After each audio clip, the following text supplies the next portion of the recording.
ಎಲ್ಲ ಆತ್ಮೀಯರಿಗೆ learn easily ಚಾನಲ್ಗೆ ಸ್ವಾಗತ. ಈ ಒಂದು ವಿಡಿಯೋದಲ್ಲಿ ಎಲ್ಲ ಸರ್ಕಾರಿ ನೌಕರರು ಎಂಪ್ಲಾಯಿ ಸೆಲ್ಫ್ ಸರ್ವಿಸ್ನ ಮೂಲಕ PMJJBY ಹಾಗೂ PMSBY ಮಾಹಿತಿಯನ್ನು ಮೊಬೈಲ್ನಲ್ಲಿಯೇ ಹೇಗೆ ತುಂಬಬೇಕು ಅಂತಕ್ಕಂಥ ಸಂಪೂರ್ಣವಾದಂಥ ವಿವರಗಳ ಒಂದಿಗೆ ಈ ಒಂದು ವಿಡಿಯೋವನ್ನು ಮಾಡಿರ್ತೇನೆ. ಇಲ್ಲಿ ಎಲ್ಲ ಸರ್ಕಾರಿ ನೌಕರರು PMJJBY ಹಾಗೂ PMSBY ಮಾಹಿತಿಯನ್ನು ನೋಂದಾವಣಿ ಮಾಡಬೇಕಾಗುತ್ತೆ. ಇದಕ್ಕಾಗಿ ಮೊಬೈಲ್ನಲ್ಲಿರ್ತಕ್ಕಂಥ ಬ್ರೌಸರ್ನಲ್ಲಿ HRMS ಎಂದು ಸರ್ಚ್ ಮಾಡಿ ಮೊದಲು ಸಿಗ್ತಕ್ಕಂಥ HRMS ಕರ್ನಾಟಕ ವೆಬ್ಸೈಟನ್ನು ನಾವು ಕ್ಲಿಕ್ ಮಾಡಿಕೊಳ್ಬೇಕು. ನಂತರ ಆ ಕೆಳಗಡೆ ಕಾಣ್ತಕ್ಕಂತಹ ಲಿಂಕ್ಗಳಿರುತ್ತೆ. ಅಲ್ಲಿ ಎಲೆಕ್ಟ್ರಾನಿಕ್ ಸರ್ವಿಸ್ ರಿಜಿಸ್ಟರ್ ಹಾಗೂ ಎಂಪ್ಲಾಯಿ ಸೆಲ್ಫ್ ಸರ್ವಿಸ್, ಇಲ್ಲಿ ಎಂಪ್ಲಾಯಿ ಸೆಲ್ಫ್ ಸರ್ವಿಸನ್ನು ಕ್ಲಿಕ್ ಮಾಡಿಕೊಳ್ಬೇಕಾಗತ್ತೆ.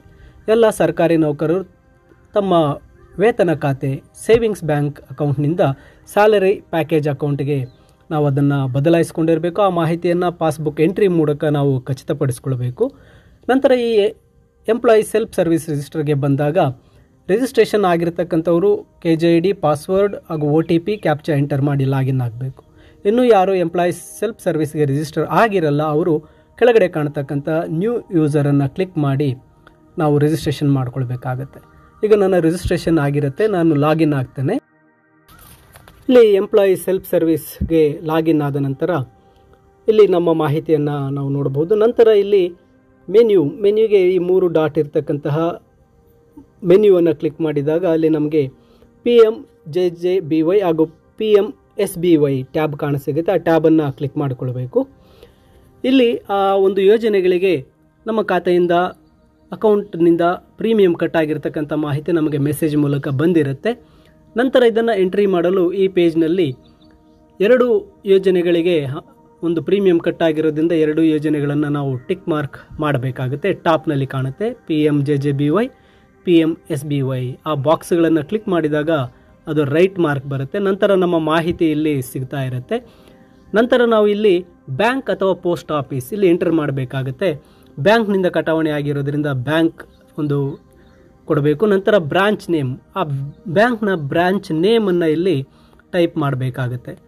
ಬ್ಯಾಂಕ್ನ ಬ್ರಾಂಚ್ ನೇಮ್ ಟೈಪ್ ಮಾಡಿದ ನಂತರ ಬ್ಯಾಂಕ್ನ IFSC ಕೋಡ್ ಮತ್ತು ಆ SB ಅಕೌಂಟ್ ನಂಬರನ್ನು ಎಂಟರ್ ಮಾಡಬೇಕಾಗುತ್ತೆ. ಇಲ್ಲಿ IFSC ಕೋಡ್ ಹಾಗೂ ಬ್ಯಾಂಕ್ ಅಕೌಂಟ್ ನಂಬರನ್ನು ಎಂಟ್ರಿ ಮಾಡ್ತಾ ಇರ್ತೇನೆ. ನೋಡಿ, ಇಲ್ಲಿ bank, branch name, IFSC code, ನಂತರ ಅಕೌಂಟ್ ನಂಬರನ್ನು ಎಂಟ್ರಿ ಮಾಡಿದ ನಂತರ ಇಲ್ಲಿ date of initiate of insurance premium ಅಂತ ಬರ್ತಾ ಇದೆ. PMJJBY ಈ ಒಂದು ಮುಂದೆ ಇರತಕ್ಕಂತಹ ಕ್ಯಾಲೆಂಡರನ್ನು ಕ್ಲಿಕ್ ಮಾಡಿ ಯಾವ ದಿನಾಂಕದಂದು ಈ ಒಂದು ಪ್ರೀಮಿಯಂ ಕಟ್ ಆಗಿರುತ್ತೆ ಆ ದಿನಾಂಕಗಳನ್ನು ಇಲ್ಲಿ ನಾವು ಸೆಲೆಕ್ಟ್ ಮಾಡಬೇಕಾಗತ್ತೆ. ನಂತರ ಕೆಳಗಡೆ ಆಟೋ ರಿನ್ಯೂವಲ್ ಮ್ಯಾಂಡೇಟರಿ SS ಇರುತ್ತೆ. ಈ ಒಂದು ಮಾಹಿತಿಯನ್ನು ತುಂಬಿದ ನಂತರ ನಾವು ಸಬ್ಮಿಟನ್ನು ಕ್ಲಿಕ್ ಮಾಡಬೇಕಾಗತ್ತೆ. ಈ ಒಂದು ಸಬ್ಮಿಟ್ ಆಪ್ಷನನ್ನು ಕ್ಲಿಕ್ ಮಾಡಿದ ನಂತರ data has been submitted successfully ಈ ಮಾಹಿತಿ ಬರುತ್ತೆ. ಇದನ್ನು ನಾವು ಎಲ್ಲ ಸರ್ಕಾರಿ ನೌಕರರು ತಪ್ಪದೇ ಈ ಮಾಹಿತಿಯನ್ನು ತುಂಬಬೇಕಾಗಿರುತ್ತೆ. ಇಲ್ಲಿ ಗಮನಿಸಿ, ಮೊದಲಿಗೆ ಈ ಒಂದು PMJJBY ಮೇಲೆ ಕಾಣತಕ್ಕಂತಹ ಮೆನ್ಯೂನಲ್ಲಿ ಕ್ಲಿಕ್ ಮಾಡಿದಾಗ PMJJBY ಟ್ಯಾಬ್ ಸಿಗುತ್ತೆ. PMJJBYಯನ್ನು ಕ್ಲಿಕ್ ಮಾಡ್ಕೊಳ್ಳಿ.